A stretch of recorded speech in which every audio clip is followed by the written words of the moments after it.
قبر برای ما میگفته است که با خود بیارید چی است. میگفته است انا بیت الوحده، انا بیت الوحده فحمل مونسا و هو قراءة القرآن. یکم برادران عزیز از حال خودش قبر بیان میکند، میگوید من خانه تنهایی ام. برادران عزیز، یعنی ببینید که ما هر نفری که از ما میگذرد خودش را تنها میبریم، در خانه قبر میمانیم. حقیقتا همین تنهایی برادرای عزیز و گرامی یک دهشت دارد خودش. ولی حتی در همین ببینین مردمی را که زندانی میکنن، همونهایش که گویم خیلی جنایتی وزبین میکنن، اونها را میبرن در ادیناچکا میشنونن، یعنی در یک کامرایی که تنها بشیند. زیرا که تنها نشستن برای آدم بسیار یک مشکل، یک سختی داره. قبرم امیره گفته من خانه تنهایی ام. شما همراه خودتان مقصد یک مونیس بیارین، یک دلبردار کننده بیارین، یا بگیم برای خودتان یک همراه بیارین، یک رفیق بیارین. گفت یگانه خانه تنهایی مرا آدم احساس نمیکند که او با خودش چی میاره؟ او با خودش قرائت قرآن میاره. برادرای عزیز، حقیقتا قرآن معجزه الهی است. ما را به سوی بهبودی و به سوی نیکی زندگی دلالت میکند. خوش به حال آن کسانی که در دنیا قرآن میخوانند. خوش به حال آن کسانی که هر روز کارشون همین است که یا از قسم سحر یا از قسم شب یا از قسم نیم روز اینها تلاوت به قرآن، یعنی به تلاوت قرآن مشغولند.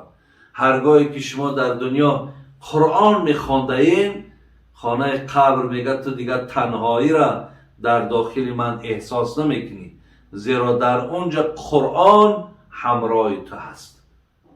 برادران عزیز و خواهرای مهربان، از خواندن قرآن شما ببینید که دنیا تاندم اگر اجر میگیری، ثواب میگیری، نور میگیری، خیر میگیری، پاداش میگیری، خانه قبرتم از قرآن چقدر با برکت های. بعد از آن گفت انا بیت الظلمه فحمل سراجا و هو صلاة فی اللیل. گفت دویم چیزی که خانه قبر به ما مصلحت داده است که دویم چیزی که با خود بیارین بعد آنی که قرائت قرآن همراهت هست، دویم چیزم باید همراهت باشد، زیرا که من خانه تاریکی ام. برادرای عزیز، شما ببینید وقتی اگر چراغ نباشد، وقتی در خانه تاریکی باشد، چقدر در این حالت هم قلبهای شما تنگ می شود، چقدر خودتون ناراحت حس میکنید، در حال برای خودتون روشنی میکابید. قبر میگه اگر خواهی که خانه تو از تاریکی نجات یابد، روشن باشد، برای خودت نماز شب بیار، یعنی همراه خودت نماز شب بگی بیار. ولی امروز برادرها و خواهرای بسیار داریم غیر این 5 وقت نماز با نماز تهجد دارن، یعنی نماز شب دارن.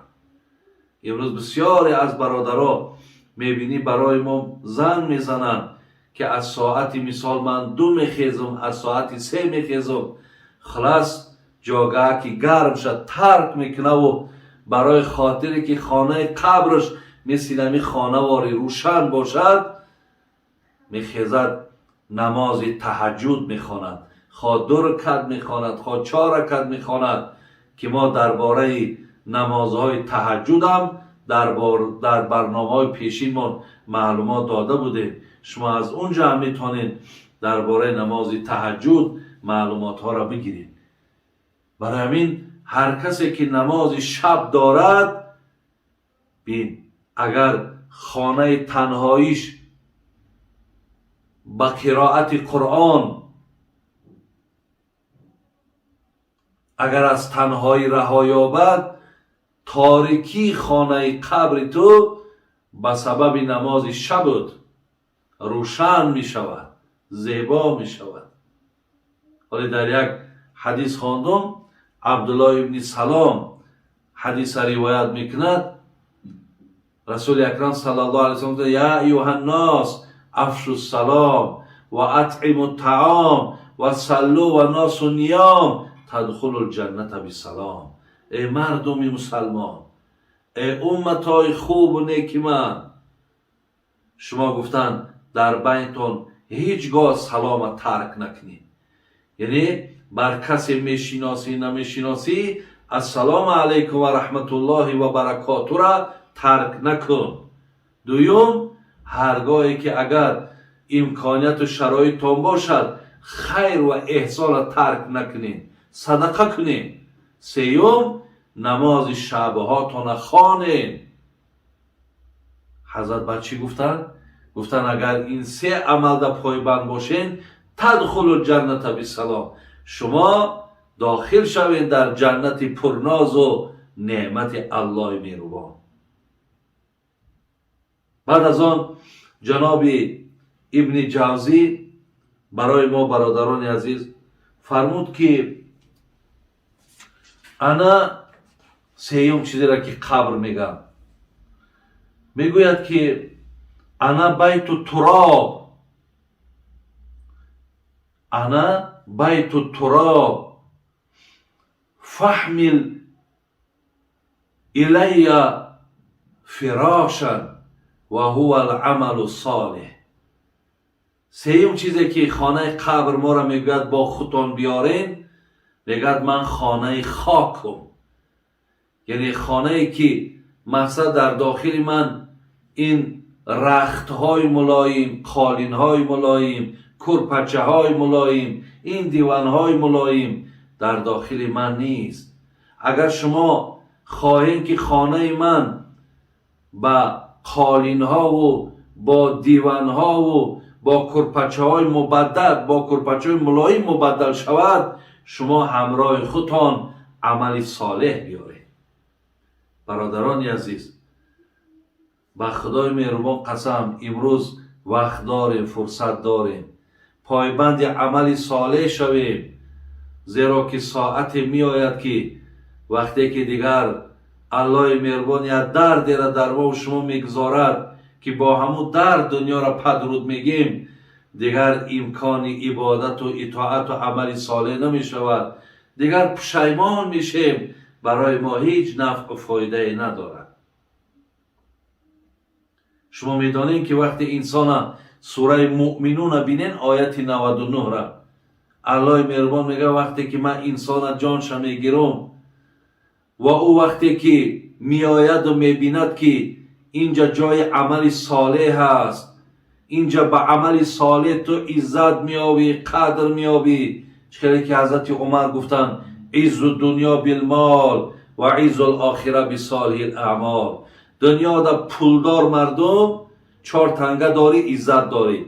حضرت عمر گفتن لیکن آخرت عکس این است، کسی عمل صالح دارد او عزت دارد، او نفوذ دارد، او احترام دارد.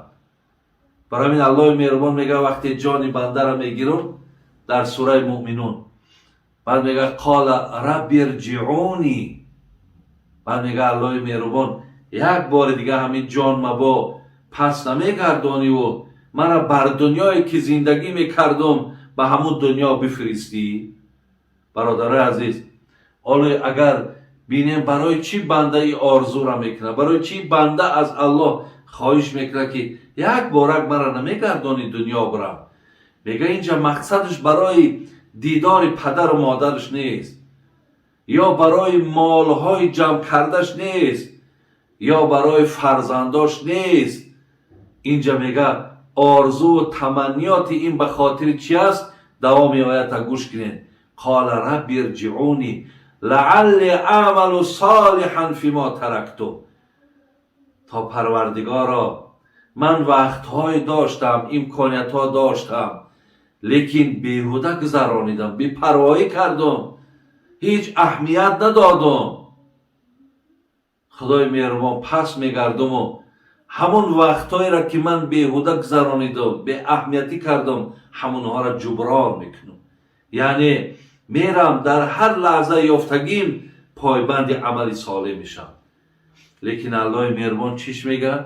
کلا انها کلیمتون هو قائلها و من ورائهم برزخ الی یوم یبعثون. الله مهربان میگه هرگیز من میدانستم، من این سخن پیشترم روان کردم که تو از من زاره میکنی، تولا میکنی.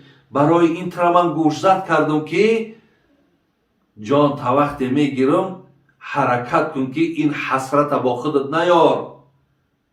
من پیشتر شما را گفته بودم امروز دیگر بین تو و بین دنیا پرده گذاشتم که دیگر شما به طرف دنیا بازگشت دیگر نداری. یعنی چیزی کردی الک الحال حاصل شو میگیری. برادران عزیز و گرامی، ما حدیث داریم ان الله لا ينظر الى اموالکم ولا الى صورکم ولكن ينظر الى قلوبکم و اعمالکم. الله در مال نظر نمیکنه، در صورت نظر نمیکنه، در نسب نظر نمیکنه، لیکن نظر میکنه در دل و نظر میکنه در عمل. کنی ما چه عمل داریم؟ یعنی عمل ما پیش الله مهربان اعتبار است. حدیث داریم یتبع المیت ثلاثتون، سه چیز از پس مرده می رود: اهله و ماله و عمله. بین اولادهاش می روند، مالهاش هم می برند اونجا در حق مردم و گورکن و کفن و دیگر هم می تیند. سیوم عملش هم از قفاش می رود. فیرجع اثنان و یبقا واحد. دو تای اینها میگه پس میگردن، یک تاش همراهی همون مرده باقی میمونند. یرجع اهله و ماله و یبقا عمله. اهلش قطعی، مالش پس میگرده با میآید و عملش قطعی همون انسان در قبر میگذارند. خواه خوشبخت میشود، خواه بدبخت میشود، ای دست عملش است. امام غزالی یک قصه میارد، میگد که باره میگه در جنازه یک نفر اشتراک داشتیم. در پهلو نگاه کردم یک جوانی بود. این امام غزالی حکایت دارد. میگه طرف همون جوان گفتم اگر خداوند همین نفری که حاضر ما جنازه شو میخوانیم اگر همین را زنده کنه، بعد زنده کردن همین به چی کار مشغول میشود؟ میگه جوان بسیار جوابی زیبا داد. گو اگر خداوند ایرا جانش دوباره گردانه، هر آینه تا آخری عمرش گفت وقتش ضایع نمیکنه، همیشه پایبندی عملهای نیک و صالح میشود. بعد میگه جوان گفتم که بچم بسیار جواب خوب دادی و لیکن یقین دام که این دویم باره زنده نمیشود، لیکن با آن چیزی که گفتی بچم پایبند باش. بله برادران عزیز و گرامی، یک قصه دیگری را گوش کردم. میگه یک نفر مغازه رفتن، مغازین رفتن و خرید کردن و نزدی بگیم سوداگرد آمدن. اگه حاضر همه کسه ها کاردا قدیشید است، کارتا قدیشید است، کارد هست. میگه وقتی همون کارت ما برآوردم، همون کارتا ما برآوردم تا خریدی کردگی ما از همون دارونی از درون همون کارتام بگیم مبلغش بگیرد. وقتی که میگه پیش همون اپارات در گذاشتش، از اپارات میگه صدا برآمد که مبلغت کافی نیست. حالا آن که میگه من میدونستم که قریب 3 برابر از خریدی من در کارتای من پول بود. میگه من گفتم ممکن که یگان خطا شده است، یک بار دیگر با همون کارت بر این دو میگه وقتی برد گفت رمز خطاست، یعنی همون رقم هایی که هست همون خطا برآمدن. میگه وقتی این درست کرد گفت نقد چیزی داری بته، گفت مقصد خریدگی تا با پولی نقد گو بگیر، زیرا در کارت تو مبلغ نیست یا رمزش خطا برآمد. بعد میگه سوداگر گفت امکان دارد که اگر همون کارت در پیش تلفن گذاشته باشی امکان دارد که همون کارت را سوزاندگی باشد. خلاص میگه من از مغازین بیرون شدم و در گوشم فقط یک گپی بود، نقد چیزی داری؟ نقد داری؟ مقصد نقد چیزی داری که حسابت برابر شود؟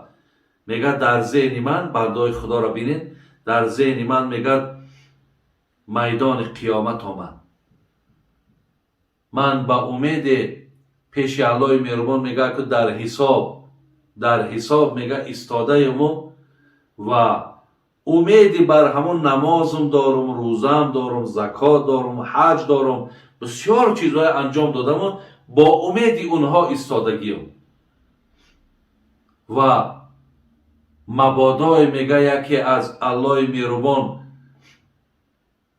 فریاد شود، خطاب شود که حقیقتا تو اعمالهای زیاد کردی، لیکن اینها را تو در پهلوی حسد، در پهلوی بخل، در پهلوی غیبت، در پهلوی حقارت، در پهلوی مقصد دیگر اعمال زشت گذاشتی، اینها را همش خرد نابود کرد، سوختن. یگان نقد، یگان اعمال دیگر داری؟ در ذهن میگه این آمد. برادران عزیز، برای این برادران عزیز و گرامی ما باید که همیشه پایبند اعمال باشیم و هیچگاه ننازیم که من اعمال زیاد دارم. امکان دارد که با یک کردار زشتمان اعمال هامون هم همش سوزد، نابود شود. خلاص قبر سیم فریادش چی بود؟ این بود که من خانه خاک هستم، با خودت مقصد خانه را بیا آرا و تارت از قالین و از کرپچه و این چی بود؟ این عمل صالح بود. چهارم میگه قبر میگفت است که انا بیت الافاعی والعقارب فهمل التریاق و هو صدق. من خانه مارها هستم، من خانه کژدم هستم، برای خودت مقصد زهر در مقابل اینها بیار که او صدقه است. برادران عزیز، هر کسی که در دنیا نام سخیگی دارد، هر کسی که در دنیا دست دهنده دارد، این نفر برادران عزیز و گرامی خانه قبرش از اذیت این مارها و از اذیت این خزنده هایی که بسیار بر بالای بنده مسلط می شود، همه اونها را از خود دور میکند. زمان در دنیا این آدم برادران عزیز سخی باشد. سیوم پنجم بعد خانه قبر گفت انا بیت سؤال منکر و نکیر فاکثر علی ظهری لا اله الا الله محمد رسول الله. گفت من مقصد خانه چی هستم؟ گفت من گفتن سؤال منکر نکیرم، یعنی اینجا منکر و نکیر می آید و تو را می پرسد. در پشت من کلمه لا اله الا الله محمد رسول الله را زیاد بگو، انشاءالله گفت از این شب تو خلاص می آبی. برادران عزیز و گرامی، ما همراه خود 5 چیز باید می بردیم، از ذهنهاتون دور نکنید. یکم قرائت قرآن بود، دوم نماز شب بود، سوم عمل صالح بود. ببینید چهارم صدقه بود، پنجم لا اله الا الله محمد رسول الله. این 5 چیز را برادرها در خداتان جمع کنید، همراه خودتان نگه دارین تا اگر دنیاتان هم خیر و نیکی یابین، خانه قبرتان هم دیگر به تشویش می شود. الله مهربان توفیق منتید که از عهده این سخنی عزیز خدا برآمده توانیم و الله را دعا کنیم که خدای مهربان هم دنیامونه هم آخرتمونه آباد گردانه و الله مهربان همیشه همه ما و شما را در پناه رحمت و عصمتش نگهبان باشد. اهدنا الصراط المستقیم صراط الذین انعمت علیهم غیر المغضوب علیهم ولا الضالین آمین یا رب العالمین.